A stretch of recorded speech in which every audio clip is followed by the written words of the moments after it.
Okay, good morning, everybody. Yeah. Before we actually start the class, one thing I want to mention, and that has been the regular practice here at the end of the Abhidhamma retreat, when everything is finished, for those people who have never before gone for refuge to the three jewels, the Buddha, the Dharma, the Sangha, and would like to go for refuge, then we can conduct the going for refuge ceremony.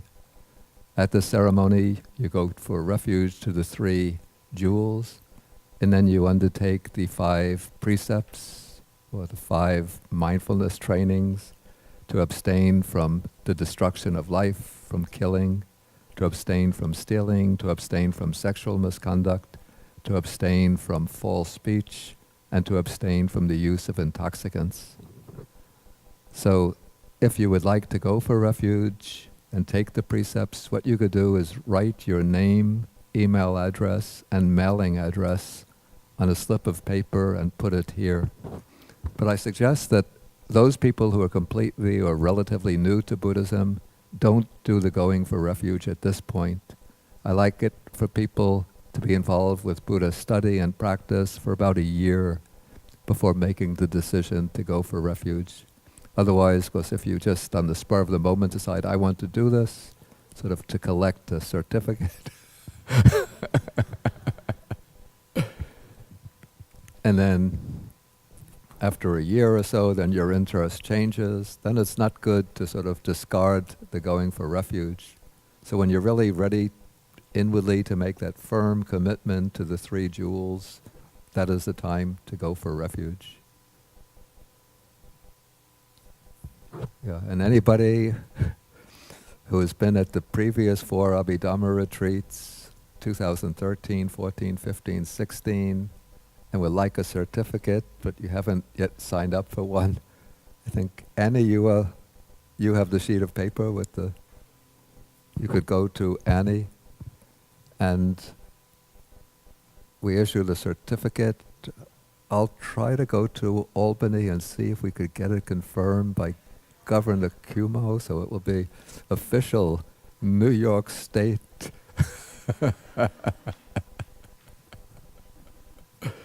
Abhidhamma retreat certificate.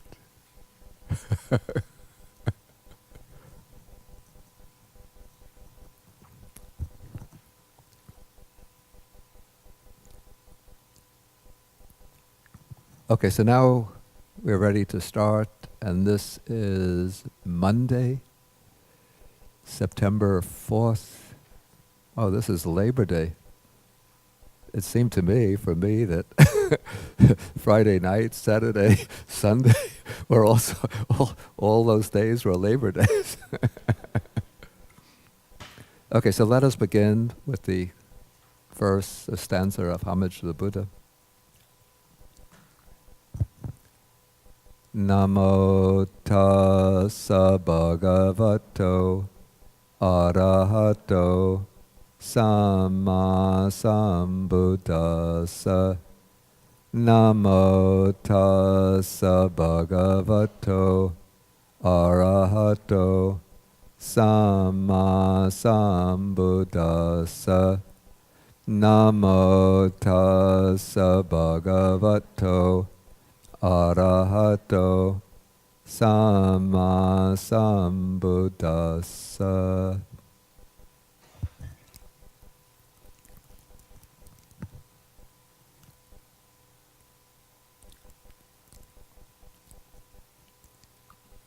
Okay, so we've been working our way through the aggregate of mental formations.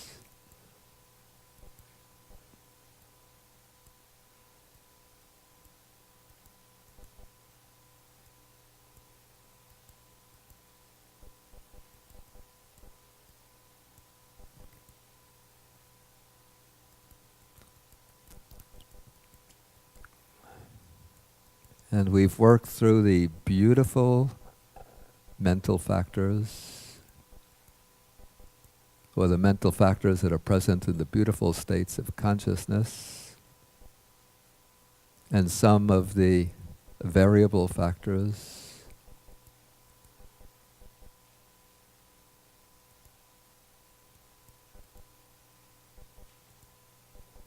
Okay, now we come to the unwholesome states of consciousness and their associated mental factors.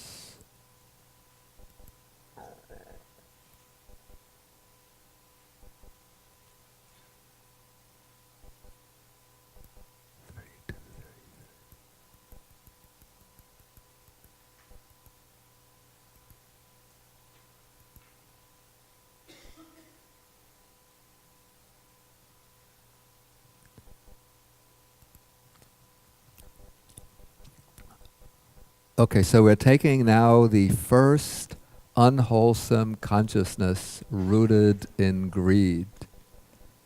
So this is the consciousness that's accompanied by joyful feeling, the pleasant mental feeling. It's associated with wrong view, and it's spontaneous, unprompted. So in this state of consciousness, there are necessarily certain factors that are universal to all states of consciousness, and those that are necessarily present in more advanced states of consciousness, more active states of consciousness. And so we have contact, because contact is always necessary whenever cognizing any object. Contact is the initial encounter of the mind with the object through the sense faculty. And then there is volition, some intention in regard to the object. And then in the state of consciousness that's associated with greed or rooted in greed, actually I didn't mention that, so this is the greed-rooted kind of consciousness. So to be greedy about something, what has to be thinking about it, so there's applied thought and sustained thought. And then this is the consciousness which is accompanied by joy, by the pleasant mental feeling. So along with that pleasant mental feeling, there will be this factor of piti, which Jnanamoli translated happiness. I would prefer something like rapture or elation. Okay, then there is, since this is an active consciousness, so it has energy, then the life faculty or vitality, that is necessarily an essential factor of every state of consciousness. So life is there. And then this might be a little surprising, but it's said that concentration is present in this state of consciousness. It doesn't mean, and the word here, the Pali word, is samadhi, but it doesn't mean that when one is, say, contemplating an object with greed, one is entered into a blissful jhana, and one is completely above the sensuous realm. But rather, this is taking samadhi, the word samadhi, in the sense of the focusing, the one-pointed focusing of the mind on the object. And in the case of greed, that one-pointed focusing could be very intense. Since it's an unwholesome type of concentration, it won't lead the mind to any exalted state of consciousness like a jhana. But you could see people who are dominated by greed, they could be extremely intensely focused on their tasks. You take these multi-billionaires who play the stock market, so they have to be intensely focused on the changes in the different stocks.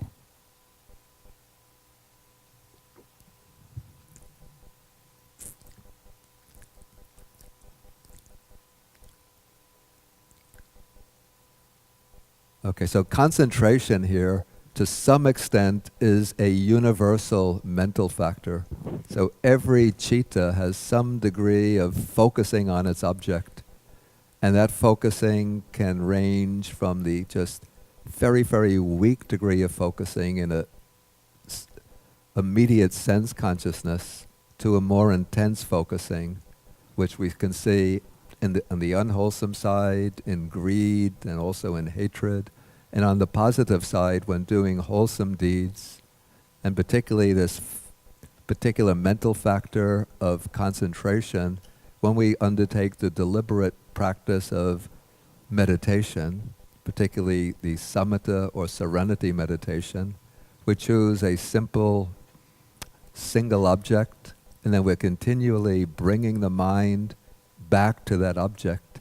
So what that is doing is taking this mental factor of concentration, which is present in every mental state, and it's intensifying that factor until it becomes stronger and stronger and more dominant, until it turns first into a samadindriya, that is the faculty of concentration, the faculty which exercises a degree of supervision over the other mental factors. And then as the samadhi becomes stronger, then it becomes samadhi bala, the power of concentration. And that is the kind of concentration that will eventually collect the mind and issue in the first access samadhi and then the full jhanic samadhi. But here, this is an unwholesome state of mind. And so there's some kind of focusing on the object there, but it's not a steady focusing.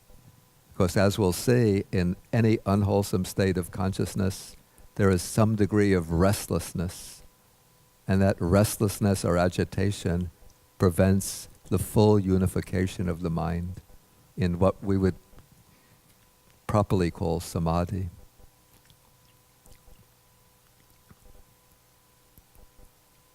Okay, and then we have this pair of mental factors that caused a bit of a stir last night.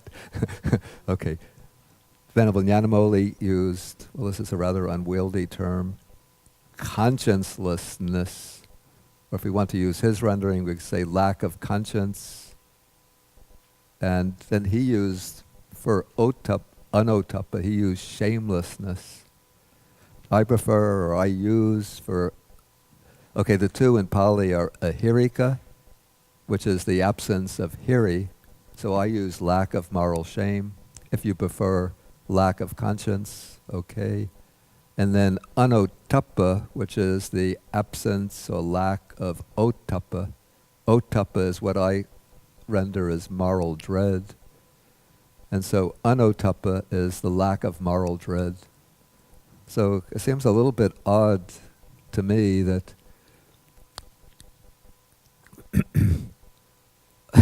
okay, I'm eating a vanilla fudge ice cream cone and lapping it up and enjoying the taste of it. Okay, maybe as a monk I know that I should exercise sense restraint, so maybe in that case there would be a lack of moral shame, lack of moral dread. But say a person who doesn't have the monastic discipline, but they just go to the ice cream parlor and buy their favorite flavored ice cream, they're licking it and enjoying it. So there's the mental factor of greed is there. But I don't see how that person could have lack of moral shame, lack of moral dread on that occasion. But anyway, this is again, the way my Chinese teacher used to say, that's the way they say it in Chinese.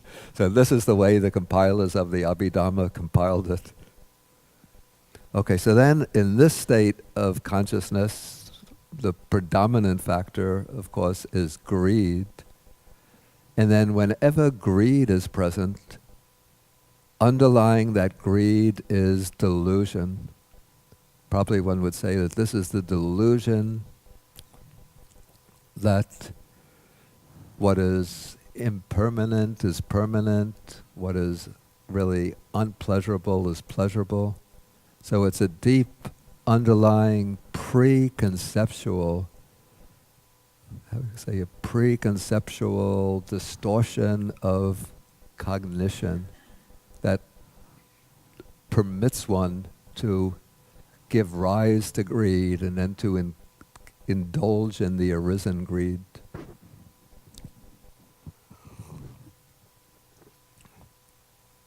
But this is also, we have to go back to the definition of this citta. So it's the greed-rooted consciousness associated with wrong view. And so we could see that in this state of consciousness, wrong view is present. And there can be an interesting kind of symbiotic relationship between greed and wrong view. So, wrong view can be a kind of justification for greed. So one species of wrong view would be, okay, this is the only life we live, there's no existence in any form beyond death, and so we should just get as much pleasure as we can while we have the opportunity, especially if one is young and healthy, with resources, just indulge oneself in all of the pleasures one can enjoy. So in this way, the wrong view is serving to justify and to encourage greed. But then, the way the Buddha sometimes presents the teaching in the suttas, he says that wrong view is rooted in craving, and craving and greed are synonyms. So this would be the case where, out of craving for continued existence, one formulates the view that I have a permanent self, a permanent substantial self that is eternal, unchanging, that will last through all eternity. And so in this case, the greed is giving rise to the wrong view. In this case, it's the eternalist wrong view, the view of an eternal self. Or on the other hand, out of this greed to enjoy worldly pleasures, this greed can give rise to the wrong view that at death, when the body dies, everything comes to an end, nothing beyond death, and so one should enjoy as much pleasures as one can. So we could see greed and wrong view. Greed is tanha, craving, and wrong view sort of feed into each other and sustain each other in this vicious cycle.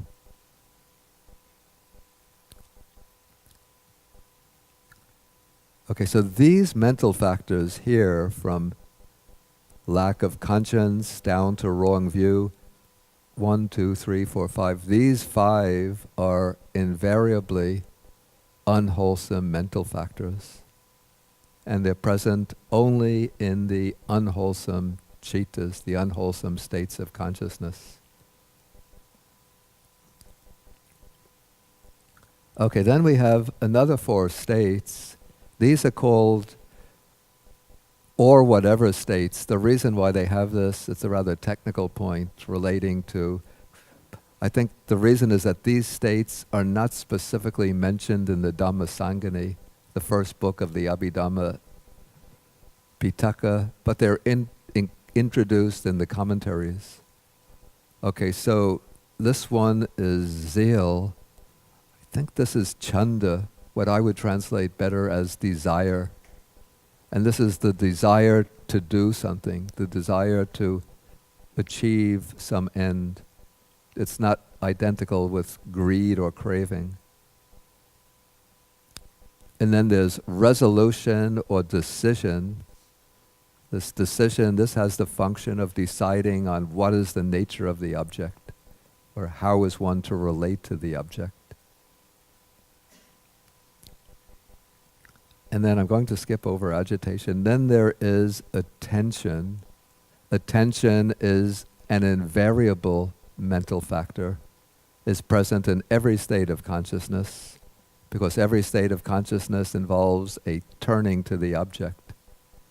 Even if one is focused on the same object, I guess one would say that in every state of consciousness, there's a turning to that object, a turning to that object.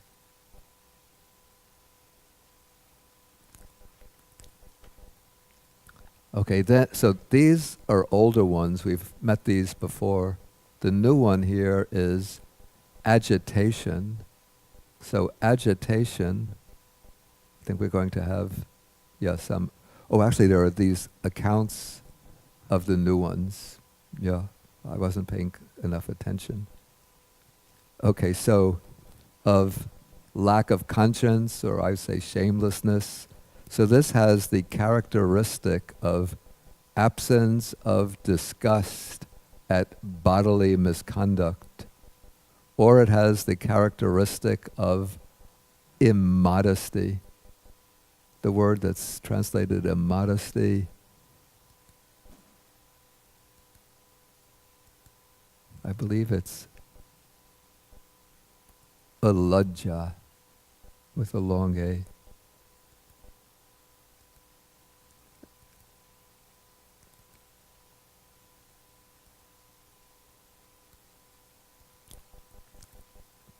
And in singular, you have the word lajja, it's a word of common usage, isn't it?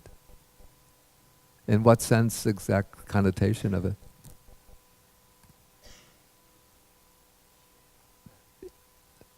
So you take it as a kind of shame. Yeah.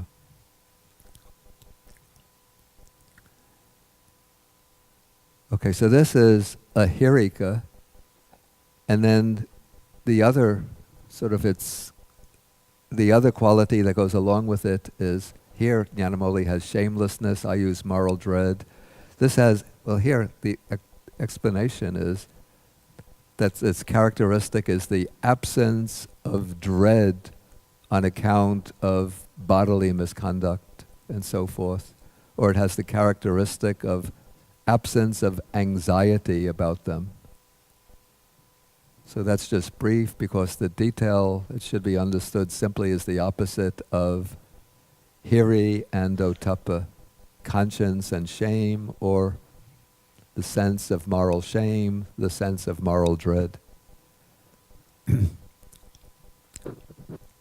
Okay, then the definition of greed,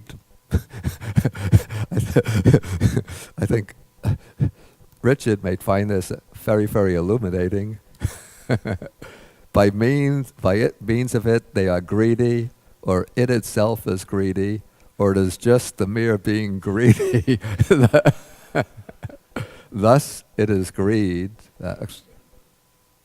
And then for delusion, by its means they are deluded, or it itself is deluded, or is just the mere being deluded. Thus, it is delusion. Very illuminating. But actually, there is a reason why these three types of explanation, or these three phrases are used to explain the particular mental states. There's actually an underlying philosophical principle here. Okay, we'll take the case of greed. Okay, by its means, this is the instrumental case here, they are greedy. So here, it's taking greed as a mental state operating in people. So people are greedy because of greed. And so greed is the mental state, and people are those who are influenced by this mental state. And so it's taking greed in an instrumental role in relation to people as acting under the influence of greed. But that is considered a very conventional expression, because it's building up a sort of dichotomy between greed and the person, as if there is a person separate from that mental state of greed. Okay, so then in the second explanation, it itself is greedy. So this is taking greed with the word loba. So it's loba is a concrete noun, and it seems to suggest that greed or any other state is some kind of solid entity which is operating in the mind. So it's in a way it's substantializing greed and treating it as a concrete, as a noun, a concrete noun, or as a noun representing a concrete entity. But then the third phrase that it is just the mere being greedy, this I think in Pali would be lubana matta. This shows that what greed is, it's not really an entity in the mind, but it's just a particular activity of the mind.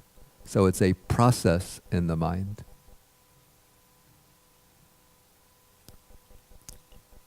So this is considered, the third is considered the most satisfactory of the three phrases.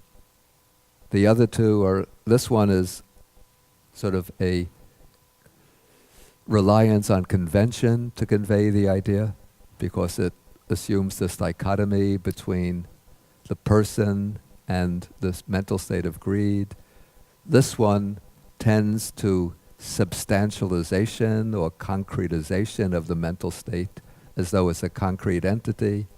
And this takes it in a more accurate sense as being just the mental process of being greedy. Okay, and similar with delusion. Okay, then as to the filling out of the meaning of these terms, so greed has the characteristic of grasping an object. So I would say greed is initially what impels one to take possession of an object. And then once one gets in proximity to it, then one grasps it. Like bird lime or monkey lime. I think this is a kind of paste that was used in India to catch monkeys. I think they put this paste maybe in the tree where the monkey goes, and then maybe they put some delicacy like a piece of banana on that paste, and then the monkey reaches for the banana and then it gets its paws or feet stuck on the lime, and then it's trapped, and then they catch the monkey, and maybe they train the monkey to perform little tricks. Okay, so its function is sticking like meat put on a hot pan. It is manifested as not giving up. And its proximate cause is seeing enjoyment in things that lead to bondage.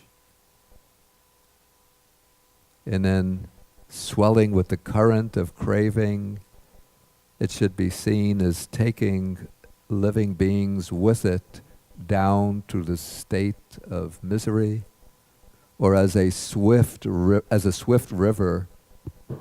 flowing river takes those who fall into it down to the great ocean.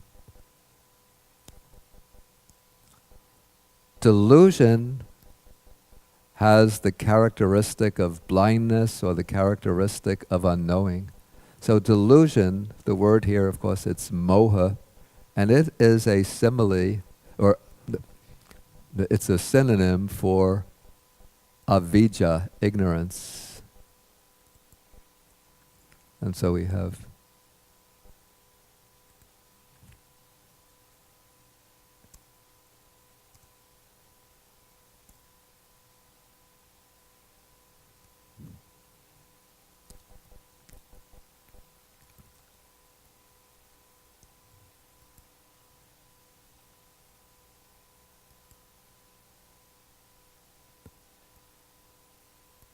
and so in some contexts the word moha is used, in other contexts avijja is used.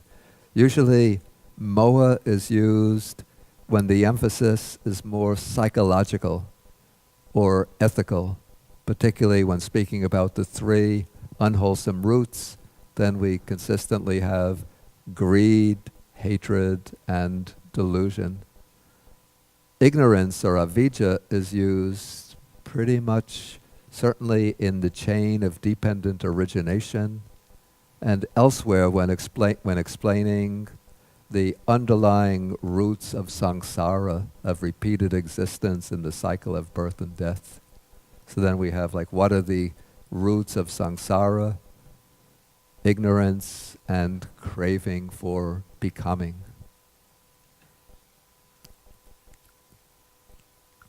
Okay, and then the function of delusion, one function is non-penetration, which is not all that helpful, but this I prefer, this is the one I prefer. Its function is to conceal the individual essence of an object, but I don't like individual.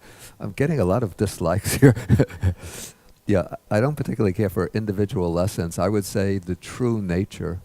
So its function is to conceal the true nature of an object. So delusion or ignorance covers up the nature of things so that we don't see phenomena as being marked by impermanence, unsatisfactoriness, non-self. And instead, we see things in terms of permanence or substantiality as sources of pleasure and enjoyment, and then we take them to be self. Then it's manifested as the absence of right theory, maybe not the best translation, or it is manifested as darkness. So this is the darkness of delusion. Its proximate cause is unwise or careless attention, and it should be regarded as the root of all that is unprofitable, of all unwholesome states are rooted in delusion, including the other two unwholesome roots, greed and hatred. Okay, then wrong view, again, by its means they see wrongly, or it itself sees wrongly, or it is just the mere seeing wrongly. And its characteristic is unwise interpreting. It's a rather technical expression. Ayoniso abhinivesa. Unwise.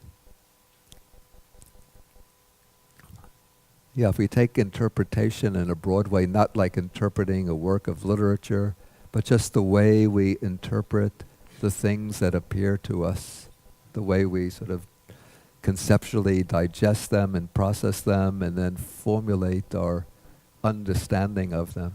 So when there's delusion present and then we formulate our understanding of things, that issues in a wrong view.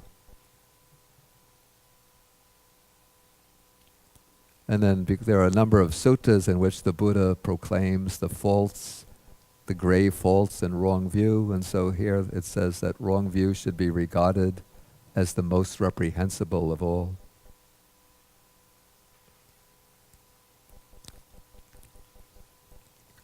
Okay, then we come to agitation. The Pali word here is uddhacca, which I usually render as restlessness. And so this has the characteristic of disquiet. Well, it's lack of mental composure, quiescence of mind, and it's compared to water that is being whipped up by the wind.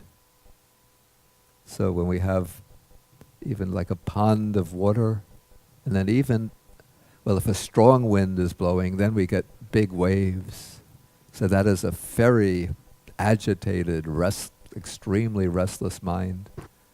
But even if there's a light wind blowing, and then we get just little ripples appearing on the surface of the water, that is like the agitation that might arise even in a person who is reasonably calm and balanced, but whenever an unwholesome mental state arises, there's some degree of agitation or restlessness in that mental state. Yes, some of function, manifestation, not all that helpful. The function is unsteadiness, manifested as turmoil, virtual synonyms for restlessness. And it's explained as the distraction of mind.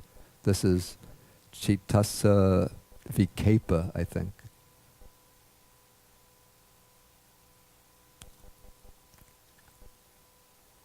Okay, so these are the 17 mental formations that come into association with the first unwholesome kind of consciousness.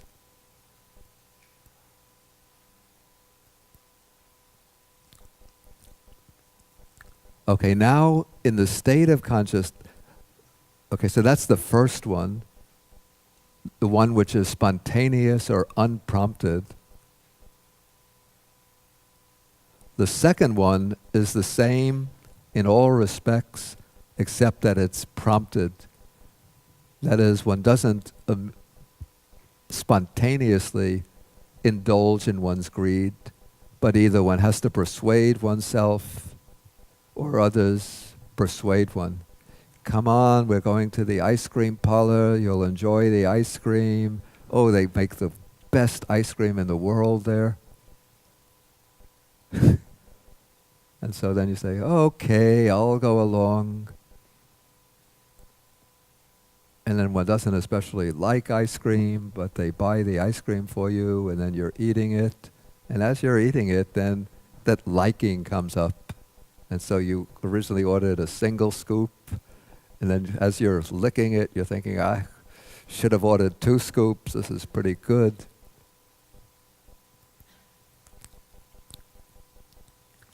Okay, so it's said that the difference is that in the prompted state of consciousness, there can be the occurrence of these 2 mental factors that are sometimes translated as sloth and torpor, or dullness and drowsiness. Though actually, it seems to me in this prompted, greedy state of consciousness, there's really not dullness and drowsiness, but because one has to persuade oneself to indulge in that pleasure, or others persuade one. So it's a prompted state, so the mind is not as strongly motivated as in the spontaneous state of greed.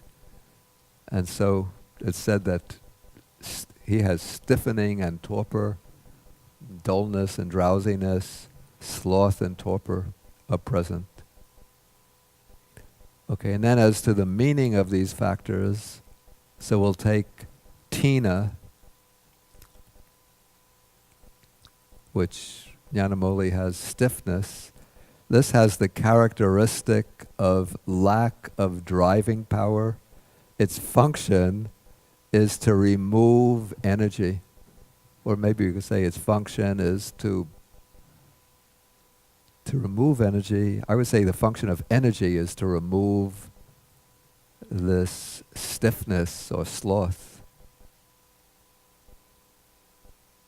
Or maybe when the sloth comes on, then the energy recedes, and so that's the way sloth operates.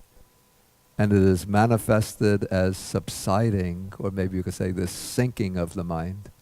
Like you could see this when you're sitting in meditation, and sometimes the attention, you lose the clarity of attention, and then the mind becomes not initially drowsy, but first it becomes somewhat dull, sort of like a gray sky, just like a heavy gray sky, so the mind becomes dull. So that is somewhat like this, and then the mind starts to sink. So that is the operation of tina, sloth or dullness. Then its twin or its counterpart is mida, which Nyanamoli uses torpor. I've used now more recently drowsiness. So first the dullness comes on, And so the mind can't focus properly, it's just heavy and dull. And then this drowsiness comes in. So this is not the natural sleepiness that comes as you reach your normal bedtime, but this is a kind of the drowsiness that could set in even after you've had like a good, refreshing sleep. And then the mind just gets heavy with dullness and drowsy and starts to nod off. So it has the characteristic of unwieldiness. Its function is to smother. Actually, that's a good, I should have highlighted that. So it really does sort of that smothers the mind. It is manifested as laziness. Here I disagree. I don't think when the mind is in that drowsy state, it necessarily means that one is lazy. One could be initially quite energetic, but just when dullness comes in and then the drowsiness, even though one is trying to be energetic, but the drowsiness just takes control. And then it is manifested as nodding. And then if the nodding, if one nods and doesn't rise up, then, then it culminates in sleep. And then the proximate cause of both is unwise attention to boredom, sloth, and so on. Whoops.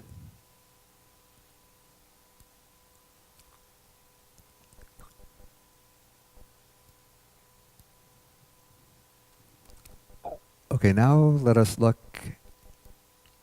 So these are the two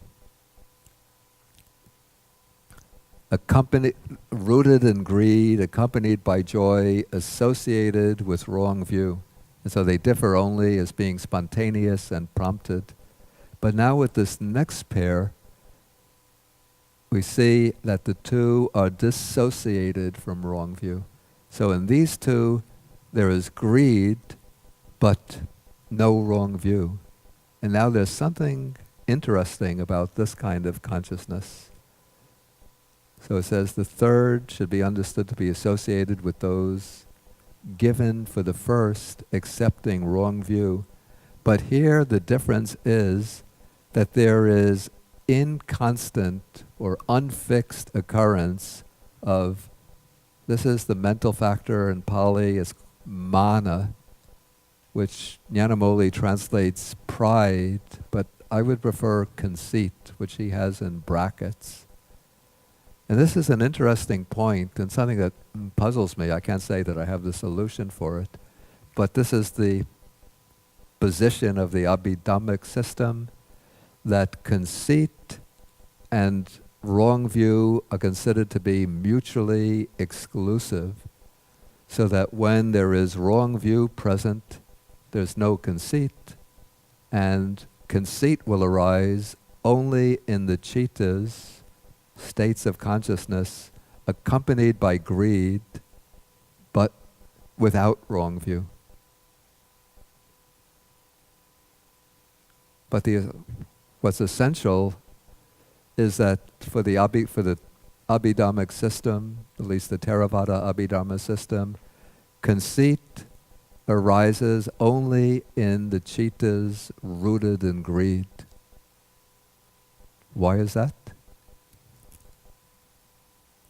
Anybody have any idea?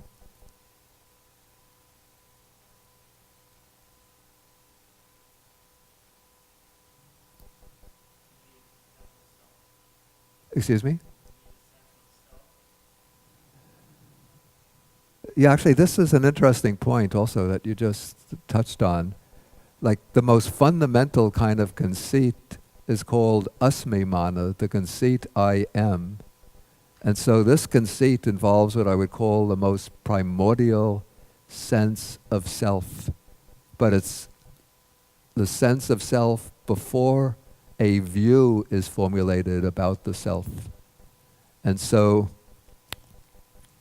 the view of self, that this I am the body, I am the consciousness, I am some kind of self standing behind the body and consciousness.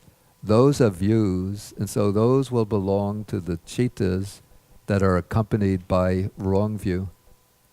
But that basic or underlying fundamental sense of I am, that is considered a conceit.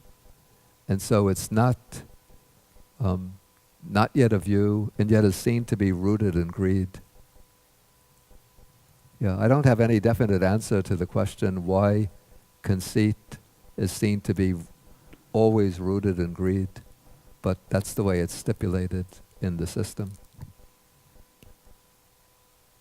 And also what I should point out, and this is something where I have major questions about, that in the Abhidhamma system, wrong view is always seen to be associated with greed. And as we'll see, I touched on this the other day, it's not, the wrong view does not occur in states of consciousness associated with hatred. This is something, if I were a lawyer, I could not in clear conscience argue in defense of it. Okay. So we have states of greed. Conceit does not necessarily occur in the states without view. They can be just sheer, naked, driven states of greed. I want more money. I want more food. But when conceit does arise, according to the system, what underlies it is greed. So when greed arises, it will be in these states of consciousness, rooted in greed, but without wrong view.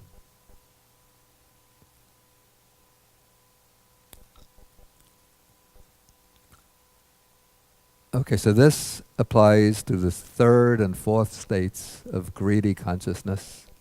The only difference in the fourth is prompted, not spontaneous. Okay, then we come to the fifth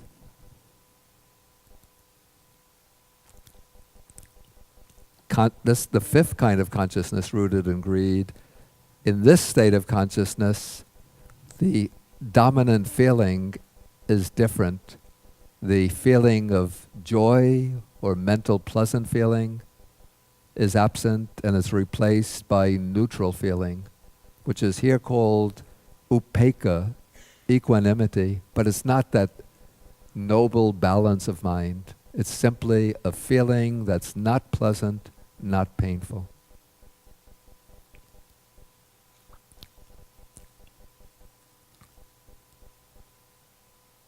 Okay, so for the fifth,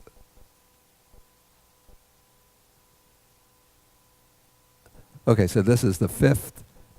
So everything that's present in the first state of consciousness is present in the fifth, except happiness or piti. This is what I translate as rapture or elation. And that is because elation goes closely together with joyful feeling. So when there's no joyful feeling, then there's no room for this mental elation to arise. Even though they're different, the joyful feeling and the mental elation, but they're very closely associated. So when the joyful feeling is replaced by neutral feeling, then you won't get the mental elation.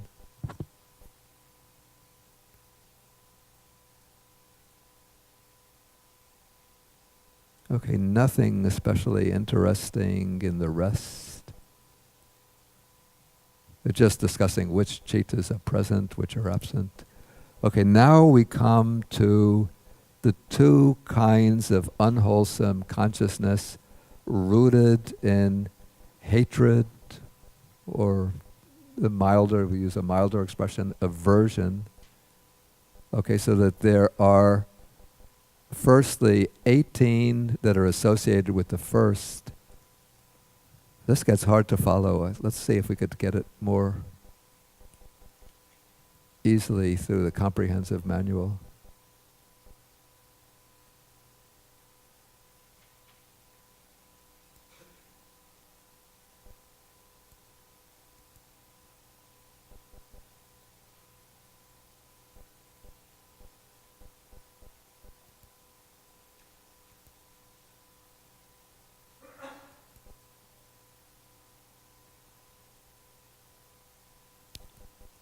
Maybe this is easier to follow. Okay, in the unprompted consciousness associated with aversion, 20 mental factors enter into combination.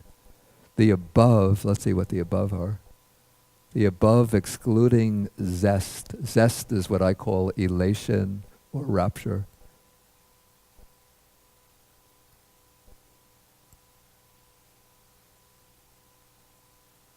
"20 states enter into combination." Okay, so we have 4 new ones.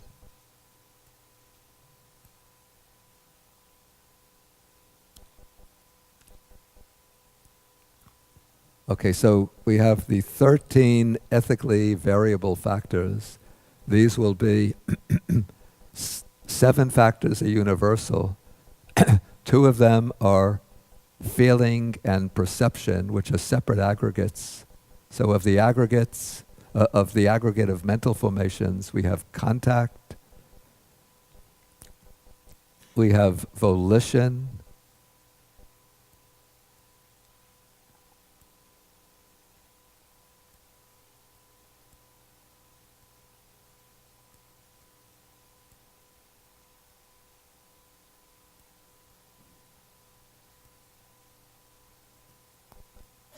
okay, I'll just try to do it from memory.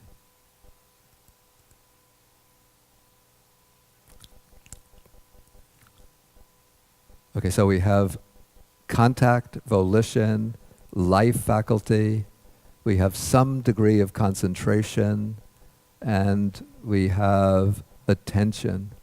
So those are 5. Yeah, those 5 together with perception and feeling, so those are the 7 universals. Then there will be applied thought, sustained thought, because when one has aversion towards something, one is thinking about it.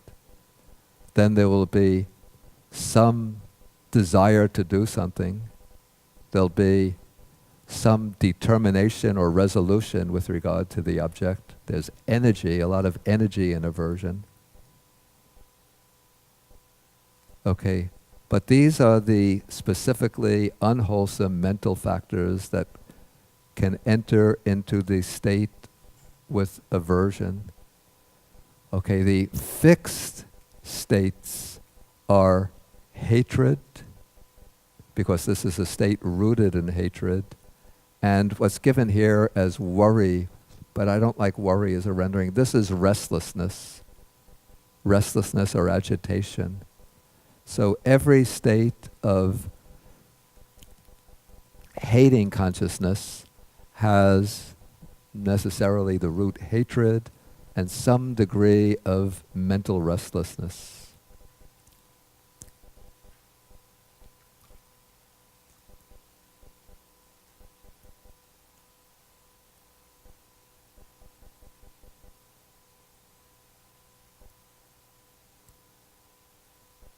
Okay, so the new factors that can enter into the hating consciousness, hatred is fixed, and then there are 2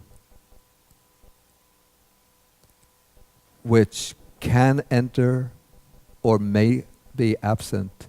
These 2 are envy, and then Yanamoli uses avarice. The Pali word is macharya. I would prefer stinginess or miserliness. And the reason why these 2 enter into the hating consciousness, first, let's say that there's the type of hating consciousness which is one of sheer hate or aversion. One doesn't like these people, one doesn't like that person, one doesn't like this food, one doesn't like this situation, one gets angry at this, one is displeased at that. All of those are simply manifestations, actualizations of the hating consciousness. But then there can be occasions when one sees somebody is enjoying some success or has some good fortune or has some good qualities. And then one compares that person to oneself or oneself to that person, and one doesn't like it that that person has that success. And so that is the arising of envy. And so envy is seen to be rooted in hatred because envy involves a dislike of something. It's the dislike of the success or the good fortune of others. People that one maybe doesn't have a good impression of to begin with or a good relationship with. One's rivals, one's competitors, or just other people who outstrip oneself in accomplishing a certain good.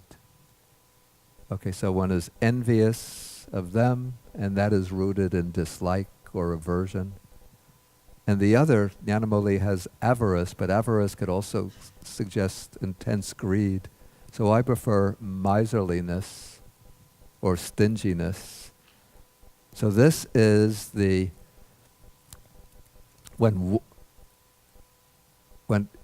you have some assets, either wealth or other kinds of resources, and one doesn't want to share them with others. So that is a kind of aversion. One is aversion towards sharing with others. So you have wealth, and then somebody says, look at those poor people, can't you make a donation to help them? And you think, I don't want to give, I don't want to give. So that is a kind of miserliness.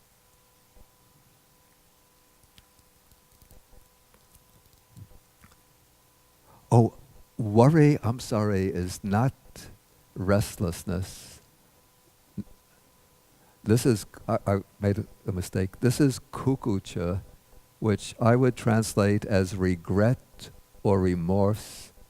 But it's not there's a wholesome kind, it seems to me that there's a wholesome kind of remorse when one has done something wrong to somebody and one truly feels sorry about it, and then one feels that regret for one's wrong deed, and then if one has the opportunity, one apologizes and one establishes a good relationship with them. Strangely, a wholesome kind of remorse is not included as an individual mental factor in this scheme. But this is the kind of regret that is continually scratching on the mind, causing a disturbance or agitation in the mind. And since this state of regret is arising because of aversion, say, towards some misdeeds that one committed, it's seen to be rooted in aversion. We wouldn't use the word hatred here, but it's a kind of aversion towards an unpleasant situation that scratches on one's mind.